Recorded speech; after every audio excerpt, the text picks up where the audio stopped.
હકીકત અને વાસ્તવિક મારે એ વાત કરવી છે કે જગદીશભાઈ સાહેબ, તમે રૂલિંગ ગવર્મેન્ટના પ્રદેશ પ્રમુખ છો, આ રીતના સ્ટેટમેન્ટ ન હોય અને ઓલી ભડકેલી ભેંસને જેમ વાયડ આડી ન આવી એમ તમને તમારો વિડીયોગ્રાફર, એડિટર, મીડિયા ઇન્ચાર્જ, તમારી જે આખી ટીમ છે મીડિયાની જે પબ્લિશ કરવા માટે, કોઈએ તમને રોક્યા નહીં કે પ્રદેશ પ્રમુખ તરીકે આવા સ્ટેટમેન્ટ ના અપાય.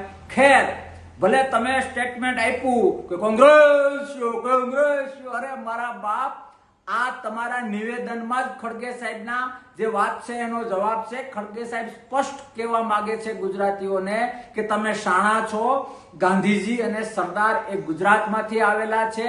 આટલા શાણા લોકોને આ રીતે આ ટાઈપના ખોટા આંખમાં ધૂળ નાખવાના વર્ષોથી જે બીજેપી પ્રયત્નો કરે છે અને સફળ થાય છે, તો ગુજરાતીઓ જાગો, આ લોકોની વાસ્તવિકતા ઓળખો, એના આભાસને તમે આ રીતે એના અંજાવ નહીં, આવું એ કહેવા માંગે છે. અને તમે આ નિવેદનમાં સ્પષ્ટ છે કે હા, ખડગે સાહેબની વાત સાચી છે કે ગુજરાતમાં તમે આ રીતે લોકોને હો હા કરીને ગેરમાર્ગે દોડો છો.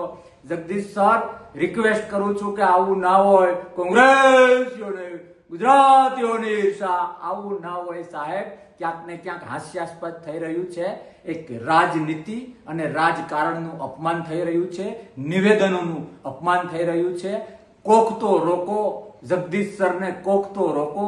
કમસે કમ અહેસાસ થવો જોઈએ કે રૂલિંગ ગવર્મેન્ટના પ્રદેશ પ્રમુખ છે અને આ જ વાત ઇનડાયરેક્ટલી ખડગે સર કહેવા માંગે છે કે ગુજરાતીઓ જાગો.